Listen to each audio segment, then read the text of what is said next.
Alors, comment allez-vous? Vous allez bien? Moi je vais très bien, ça se voit. Eh bien écoutez, on a un discours ici très intéressant qu'on a redécouvert encore une fois. Très très intéressant, je voudrais que vous fassiez vos commentaires pour que l'on puisse faire la lecture ensemble et puis tirer des conclusions. On y va, on regarde la vidéo, ensuite on fait un commentaire. Comme chaque année, nous tenons en fin d'année le Conseil pour le développement stratégique et les projets nationaux, afin d'évaluer l'avancée du vaste travail commun mené pour atteindre les objectifs nationaux de développement. Un travail réunissant tous les niveaux de pouvoir, les milieux économiques et scientifiques, les instituts de développement, les organisations publiques et, bien sûr, les citoyens. C'est ainsi, en unissant nos efforts, que nous avançons ensemble pour déterminer l'avenir du pays. Les projets nationaux sont les instruments clés permettant d'atteindre les objectifs nationaux. Pour leur lancement complet, tout un cadre réglementaire a été établi. Les sources de financement ont été définies. Un suivi numérique des résultats a été mis en place, basé sur les évaluations des citoyens, des entreprises, des communautés professionnelles, ainsi que sur les sondages sociologiques menés régulièrement chaque trimestre. 19 projets nationaux ont été lancés, dans l'ensemble, avec succès. Dans le cadre du travail visant l'atteinte des objectifs nationaux de développement, 121 indicateurs ont été fixés. Parmi eux, malheureusement, présente aujourd'hui un risque élevé de non-réalisation, mais la majorité des objectifs prévus pour l'année a tout de même été atteinte. Les plans de relogement des habitants de logements insalubres ont été remplis, la production agro-industrielle augmente, la part des industries créatives progresse, et des avancées ont été réalisées dans les technologies nationales du secteur énergétique, du nucléaire civil.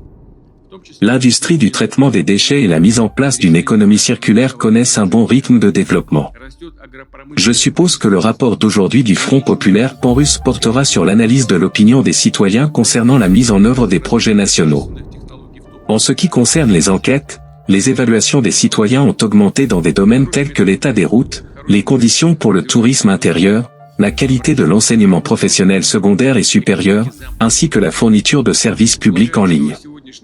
L'évaluation du niveau d'aménagement urbain a également progressé. Ainsi, au cours de l'année qui s'achève, 42% des habitants des grandes et petites villes ont noté une amélioration de l'environnement urbain. C'est 5% de plus que l'année précédente. Dans le même temps, selon les citoyens, les changements dans les services communaux et dans la création d'un environnement accessible restent moins perceptibles. C'est pourquoi je demande au gouvernement, conjointement avec les régions, d'accélérer l'élaboration d'un programme global de développement des localités clés et de l'approuver dans les plus brefs délais.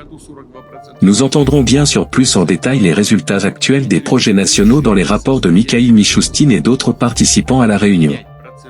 Je souligne que des zones problématiques ont également été identifiées dans la mise en œuvre des projets nationaux. Je vais m'arrêter sur certains points afin de formuler ensuite les tâches systémiques pour l'avenir. Je commencerai par la situation démographique. L'objectif était d'inverser les tendances négatives et d'augmenter la natalité. Le gouvernement a approuvé une stratégie d'action à long terme à ce sujet et lancé un nouveau projet national, Famille. Depuis cette année, l'indicateur de natalité est inclus dans l'évaluation du travail des gouverneurs.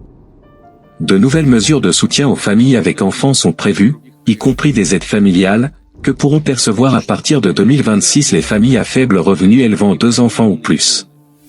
Cette année a été introduit un standard démographique entreprise permettant de renforcer la participation des entreprises dans l'atteinte des objectifs démographiques. Ainsi, à partir du 1er janvier prochain, le montant que l'employeur peut verser à un salarié à la naissance d'un enfant sans être soumis à l'impôt sur le revenu et aux cotisations sociales sera augmenté. Il s'élèvera jusqu'à 1 million de roubles, alors que la limite précédente était de 50 000 roubles. Je demande à nos entreprises d'utiliser activement ces possibilités et de suivre les principes de responsabilité sociale. Nous en discuterons également lors de notre rencontre traditionnelle de fin d'année avec les milieux d'affaires. Ce que je veux dire en résumé, les mesures déjà prises pour soutenir la démographie ne suffisent manifestement pas. Malheureusement, la tendance négative persiste, la natalité continue de baisser. Il est clair qu'il existe des raisons objectives expliquant cette évolution, les tendances démographiques mondiales, mais aussi le chevauchement de nos propres vagues démographiques négatives du milieu et de la fin du XXe siècle, qui se répercutent aujourd'hui. Sans aucun doute, les défis extérieurs influent également sur la démographie. Toutefois, je répète que notre objectif historique et à long terme reste la préservation et le développement de notre population. Et malgré la situation actuelle et les difficultés objectives, nous devons maintenir ce cap, l'augmentation des naissances, le soutien aux familles avec enfants, l'allongement de l'espérance de vie en bonne santé, tout cela est au cœur de nos efforts communs. Comme je l'ai déjà dit, tous les projets nationaux doivent directement ou indirectement contribuer à résoudre les problèmes démographiques, en créant de nouvelles opportunités pour les générations, en améliorant le bien-être des familles avec enfants. Les aspects démographiques sont intégrés dans les projets nationaux. Nous verrons plus tard comment ces mesures fonctionnent dans la pratique. Pour inverser la tendance à la baisse de la natalité dans tout le pays, il faut renforcer les mesures en vigueur à tous les niveaux. Un certain nombre de régions montrent qu'il est possible de réussir. Pour information, au 1er novembre de cette année, 18 régions de la Fédération de Russie ont atteint ou dépassé les valeurs prévues. Pour les naissances de troisième enfant et plus, ce sont 11 régions. J'attire l'attention sur un point, au niveau national, l'indicateur sociologique mesurant la disposition à avoir des enfants s'est le plus amélioré dans les régions de Kherson, Zaporijia, Mordovie, Altaï et Kabardino-Balkarie. Je vais dire des choses évidentes, le système de soutien à l'enfance et à la natalité doit s'appuyer sur les besoins des citoyens, afin que les parents sachent sur quelle aide de l'État ils peuvent compter pour le premier, le deuxième, le troisième enfant. Et ici, comme on dit, plus il y en a, mieux c'est. De plus, à chaque naissance, le soutien doit devenir plus substantiel pour la famille.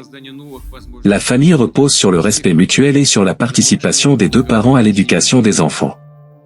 C'est pourquoi, en parallèle du soutien à la maternité, il faut réfléchir à des mesures encourageant la paternité impliquée et responsable.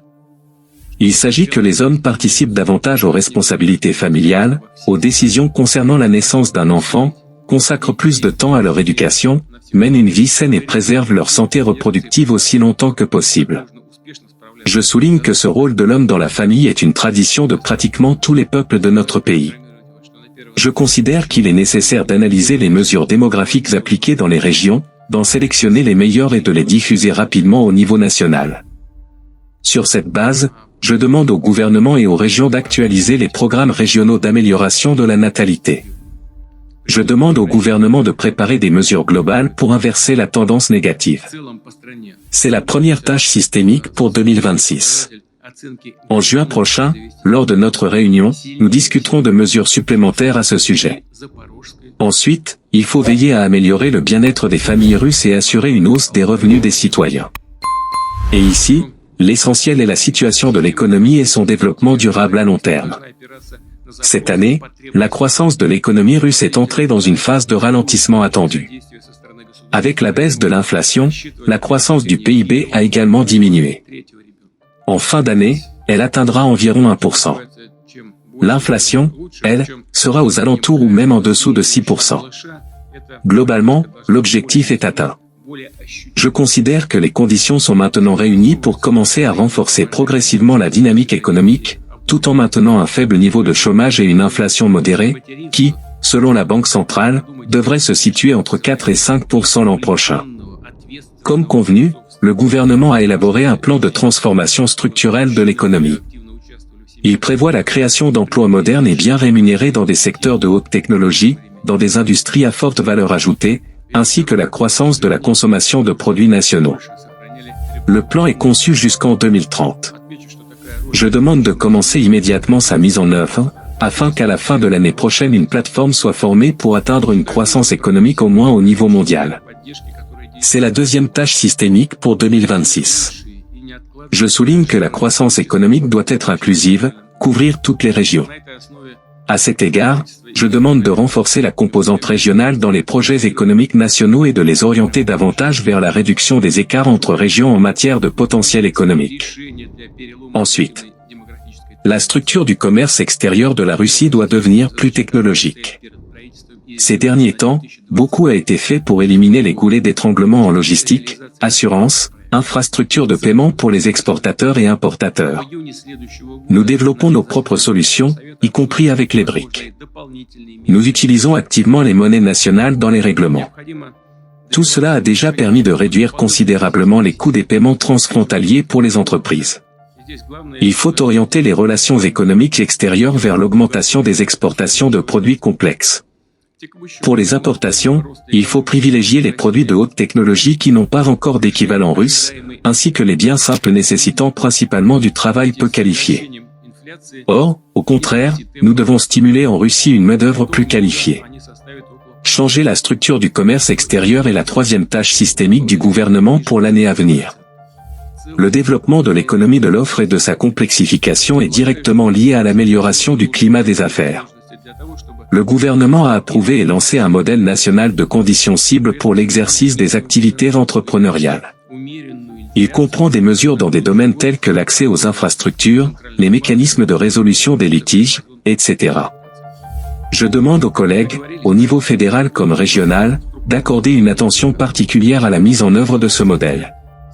Il est important qu'il produise un effet réel sur l'augmentation des investissements, sur le lancement et l'avancement des projets dans divers secteurs et dans toutes les régions. La quatrième tâche systémique que je veux souligner pour le gouvernement et les régions est l'assainissement de l'économie nationale, c'est-à-dire le développement d'un environnement commercial transparent et concurrentiel. Le plan correspondant est déjà prêt. C'est très important. Nous en avons parlé à plusieurs reprises. En raison de la hausse des indices, nous devons veiller à ce que rien ne passe dans l'ombre, que tout fonctionne légalement et que les revenus correspondants affluent dans les budgets. Il s'agit d'éliminer le commerce illégal de produits sur les marchés de gros et de détail, ainsi que dans l'espace numérique. Nous n'avons pas besoin d'opérations massives comme autrefois, cela est totalement inutile. Mais il faut impérativement instaurer l'ordre sur les marchés. Il faut réduire radicalement l'emploi illégal, qui porte atteinte aux droits des citoyens, et renforcer le contrôle sur les flux de liquidités. Mais j'insiste, il faut agir intelligemment, sans créer d'obstacles à la croissance économique. Les entrepreneurs honnêtes doivent obtenir de nouvelles opportunités de développement, un avantage direct et tangible de la transparence du marché. Pour l'État et la société, l'effet doit être notamment une augmentation des recettes des budgets à tous les niveaux. Ensuite, un facteur essentiel influençant la dynamique économique est la productivité du travail. Plus elle est élevée, plus les entreprises sont solides, plus leurs positions sur le marché sont compétitives. Et donc plus l'État dispose de ressources, plus la base budgétaire est solide et, surtout, plus les revenus des travailleurs et de leurs familles sont élevés. D'ici 2030, les projets d'amélioration de la productivité doivent couvrir au moins 40% des entreprises moyennes et grandes des secteurs clés non liés aux matières premières, ainsi que toutes les organisations du secteur social, où il faut également améliorer l'efficacité. Et cela, non pas en augmentant la charge de travail, mais en réduisant le temps consacré à la paperasse inutile, aux rapports, aux tâches sans lien direct avec l'enseignement ou les soins aux patients. Des milliers d'entreprises participent déjà à ces projets. Globalement, la productivité du travail augmente, mais dans certains secteurs, elle stagne ou régresse. Ainsi, entre 2021 et 2024, le commerce a affiché plus 1,1%, les services communaux 0,2%, la logistique 0,1%.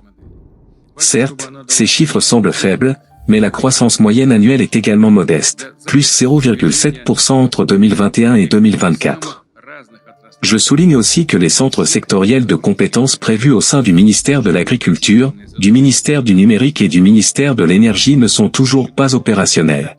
Il faut y remédier très rapidement. Je demande au gouvernement d'impliquer plus activement les entreprises des secteurs à forte main-d'œuvre et au potentiel important en matière de productivité, commerce, construction, industrie manufacturière, agriculture, transport, tourisme. Et il faut étendre les projets d'amélioration de la productivité à toutes les organisations sociales publiques et municipales sans exception. C'est la cinquième tâche systémique pour 2026. Je souligne que la croissance de l'efficacité dépend directement de l'introduction de technologies avancées, de robots industriels, de solutions numériques, notamment les plateformes électroniques et l'intelligence artificielle. On peut même dire davantage, dans les conditions actuelles, ce sont précisément ces technologies qui déterminent le développement de l'économie de l'offre et l'entrée dans une nouvelle ère technologique. Cette année, nous avons posé les bases d'une nouvelle politique technologique. Des décisions importantes ont été prises en matière de réglementation, par exemple dans l'aviation sans pilote. Des projets nationaux ont été lancés pour assurer le leadership technologique. L'an prochain, un nouveau projet dans le domaine de la bioéconomie les rejoindra. En juin dernier, Lors de notre réunion précédente, j'ai demandé d'évaluer de manière exhaustive le niveau de souveraineté technologique de la Russie dans les secteurs prioritaires, et d'actualiser les indicateurs de leadership technologique dans chaque domaine. Pour l'instant, ces instructions ne sont pas pleinement exécutées. Je comprends que ces projets sont complexes et atypiques. Ils nécessitent de résoudre des problèmes de ressources, de sciences, de coopération industrielle. Néanmoins, nous devons passer de la préparation à une mise en œuvre massive. Leur rythme doit augmenter de manière significative. Le gouvernement doit optimiser la gestion de la politique technologique et accorder une attention particulière à la création de mécanismes d'incitation, tant pour les développeurs que pour les consommateurs de nouvelles technologies. Il faut également assurer le financement des projets, y compris en attirant des investissements privés. C'est une question non seulement pour les ministères sectoriels, mais aussi pour le ministère des Finances, responsable du développement du marché financier. Le résultat des projets de leadership technologique doit être non pas un simple remplacement des importations, mais la création de solutions nationales originales, compétitives à l'échelle mondiale. C'est cet objectif qu'il faut viser. Je souligne que ces projets ne sont pas isolés, ils ont une importance systémique pour tous les domaines.